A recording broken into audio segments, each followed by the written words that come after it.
मिजाज देखा देश का।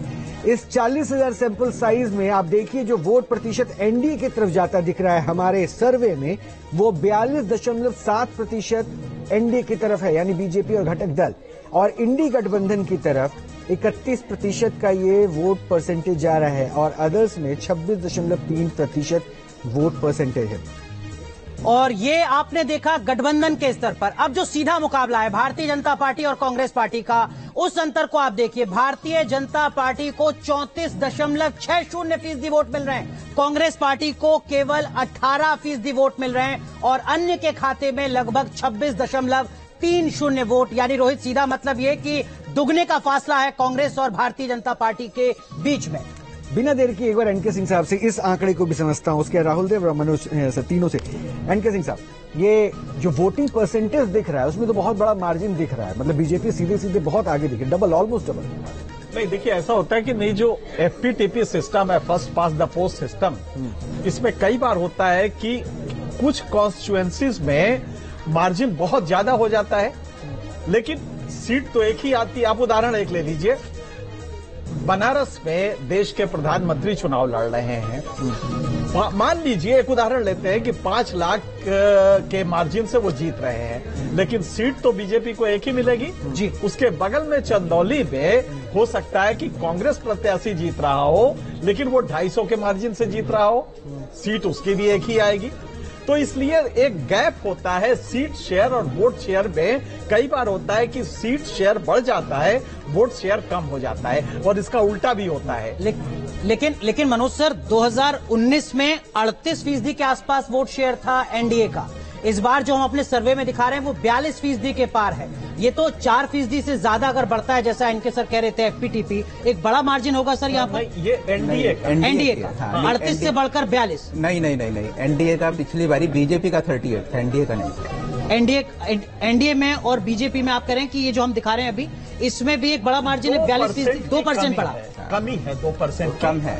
एनडीए का 2% कम है 2019 के मुकाबले। इसके हिसाब से तो 4% कम हुआ ना, 38 था, 37 कुछ था। हाँ, तो 34 तो वो 34 मतलब 3-3.5% कम है। लेकिन अगर 5% प्लस माइनस आप इसको माने तो 2% से 3.5% तक। ठीक है सर, एक बार संजय निरुपम साहब भी जुड़ चुके हैं हमारे साथ, नेता हैं शिवसेना के। संजय निरुपम साहब, बहुत बहुत स्वागत है। एग्जिट पोल पर, क्योंकि अब ये तस्वीर आप जो भी देख रहे हैं ना, हमारे सर्वे में अभी तक जो तस्वीर आई उसमें 63% जो है प्रधानमंत्री नरेंद्र मोदी को लेकर लोगों का रुझान दिखा है।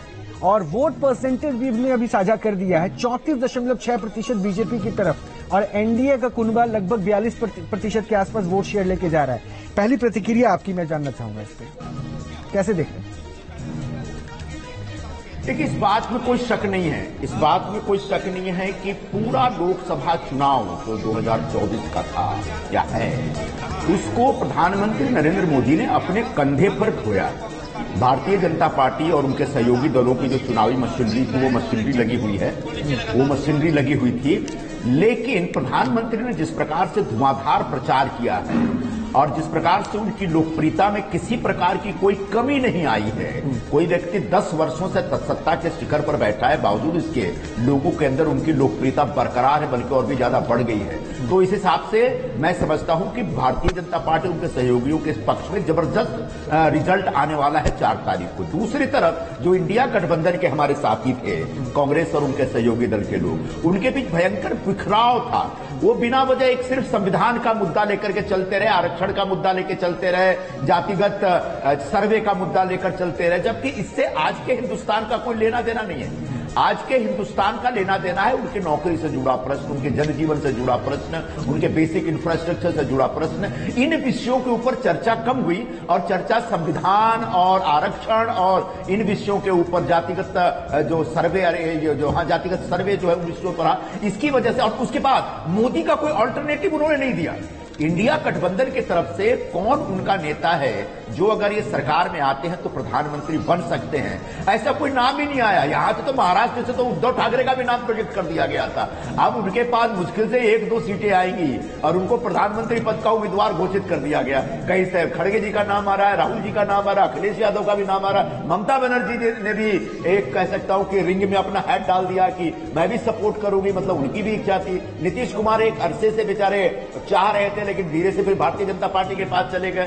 कुल मिलाकर के एनडीए गठबंधन एकदम से बिखरा हुआ था, मतभेदों से भरा पूरा था, जिसकी वजह से लोगों का विश्वास इंडिया गठबंधन जीत नहीं पाया और भारतीय जनता पार्टी उनके सहयोगी दल एनडीए गठबंधन लगातार बहुत तेजी से पूरे चुनाव प्रचार में आगे चलता रहा। बार बार कहा गया कि कोई मोदी वेव नहीं है, ऐसा नहीं था। एक वेव थी, एक अंडर करंट था और उस अंडर करंट का नतीजा आने वाले दिनों में आपको 4 तारीख को दिख जाएगा। तो मेरा ऐसा विश्वास है कि भारतीय जनता पार्टी संजय जी, आपको लगता है कि वो जो एक राजनीतिक अवसरवादिता है वो इंडिया गठबंधन की बड़ी वजह थी, वही इंडिया गठबंधन का बड़ा आधार था और उम्मीदवार बेहतर चुने जा सकते थे?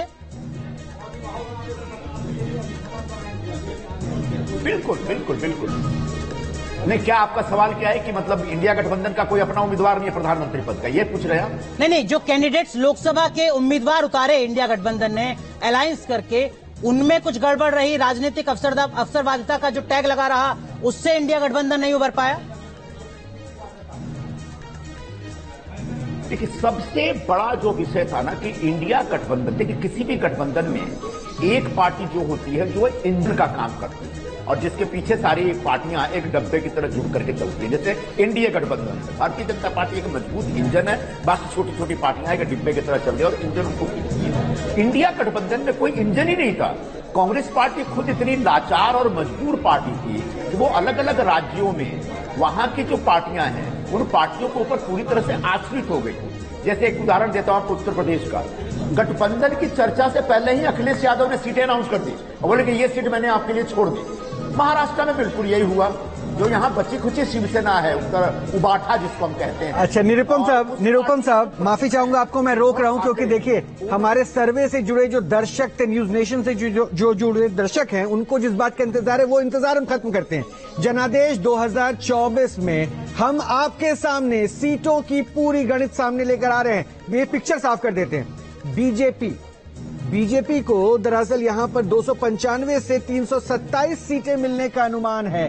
कांग्रेस 62 से 68 सीट लेकर चल रही है और अदर्स के पास 21 से 23 का आकलन है। बिल्कुल, और अगर इसको एनडीए और इंडिया गठबंधन के तौर पर देखें तो वो आंकड़ा क्या कुछ है, वो इस वक्त आपके टेलीविजन स्क्रीन पर न्यूज नेशन के सर्वे के आंकड़े क्या कुछ कह रहे हैं। 2024 के लोकसभा चुनाव में एनडीए को 342 से 378 सीटें मिल सकती हैं लोकसभा के चुनाव में, वहीं इंडिया गठबंधन को सिर्फ 153 से 169 और अन्य के खाते में 21 से 23 सीटें हैं। इसका मतलब राहुल सर, जो जनादेश की बात हो रही थी, जिसका नारा लगातार बीजेपी की तरफ से दिया जा रहा था, लगभग उसी मार्ग पर एनडीए पहुंचता नजर आ रहा है। अगर हाँ हम इसके इन नतीजों पर आपके सर्वेक्षण पे यकीन करें तो निश्चित रूप से वो अपनी आशाओं से भी आगे जा रहे हैं। मैं समझता हूँ उनको भी बड़ा सुखद आश्चर्य होगा अगर आपका आखिरी आंकड़ा लिया जाए। लेकिन कुल मिलाकर ये अनुमान जो है वो तो बीजेपी की आशाओं के और उनके वायदे के और उनके दावे के बिल्कुल अनुरूप है और जाहिर है कि वो 370 से आगे जा रहे हैं तो उसका मतलब है कि 400 पार हो ही जाएगा। अच्छा, एनके सिंह साहब, क्योंकि राहुल जी कह रहे हैं कि हमारे आकलन, इसी आकलन को लेकर ये जो फिगर दिख रहा है ऑलमोस्ट मेजर, मतलब ये मान के 370 का जो आंकड़ा था हम वो क्रॉस करते दिख रहे हैं हमारे जो सर्वे में आ रहे हैं। नहीं, देखिए 2 चीजें हैं। ये एनडीए का, बीजेपी का हम उसे अलग कर दें। बीजेपी का अपना आंकड़ा जो औसत जो हम दे रहे हैं जिसमें 5% प्लस माइनस का वेरिएशन हो सकता है, हमारा उसमें 311 आ रहा है जो कि पिछली बार के लगभग बराबर है। 303 था, ये 311 आ रहा है। लेकिन 311 में प्लस माइनस, चूंकि ये समाजशास्त्र का विषय है तो प्लस माइनस 5% अगर आप लेंगे तो 295 से लेके इसको हम मान सकते हैं कि 226 तक, 326 तक हो सकता है। ये दोनों के बीच में इतना गैप हो सकता है। अब इसके बाद आती है कि एनडीए का जो बीजेपी के एलाइज है उनको कितना मिलेगा। अगर इसको लेके देखें तो लगभग 2019 से थोड़ा बहुत प्लस माइनस ये रिपीट हो रही है स्थिति, ये माना जा सकता है। बीजेपी का दावा तो 400 का था जी, 400 में 370 का अपना था, तो वो स्थिति तो नहीं होने जा रही है। लेकिन हाँ, ये जरूर है कि बीजेपी सरकार, ये जो आंकड़े हैं हमारे, इसके हिसाब से लग रहा है कि सरकार बन रही है और लगभग वही स्थिति जो 2019 में थी वही स्थिति इस बार भी रहेगी। हाँ, बीजेपी के परसेंटेज हो सकता है कि कुछ कम हो जाए, पहले से जो वोट परसेंटेज है वो कम हो जाए, लेकिन उससे अंतर नहीं पड़ेगा, सीटों का नंबर लगभग वही या उससे कुछ ज्यादा रहे। बिल्कुल, लेकिन मनोज सर, ये तो बम्पर जीत है, मतलब बहुमत के आसपास नहीं है, कोई संघर्ष नहीं है, 370 के पार एनडीए, मतलब बहुत बड़ा फासला। देखिए 2 बारी सरकार चलाने के बाद अगर ऐसे रिजल्ट सामने आते हैं तो इसका मतलब ये है कि सरकार की परफॉर्मेंस बहुत ही अच्छी थी। और मोदी जी का जो कहना था कि अब की बार 400 पार, तो ठीक है, 400 तो एक नारा था, लेकिन लोगों ने जिस तरीके के वोट उनको दिए हैं इन आंकड़ों के आधार पर, तो लगता है कि तो ये तो अपने आप में बहुत बड़ी जीत है। और मेरे को लगता नहीं कि इंडियन पॉलिटिक्स में तीसरी बारी भी इतनी बड़ी मेजोरिटी के साथ कोई इतने बड़े मेजोरिटी के साथ कोई आज से पहले कांग्रेस को छोड़कर और कोई पार्टी आई। और इनके सर, इन नतीजों का मतलब क्या होने जा रहा है भारतीय राजनीति के लिहाज से 1952 से 2024 तक की? अगर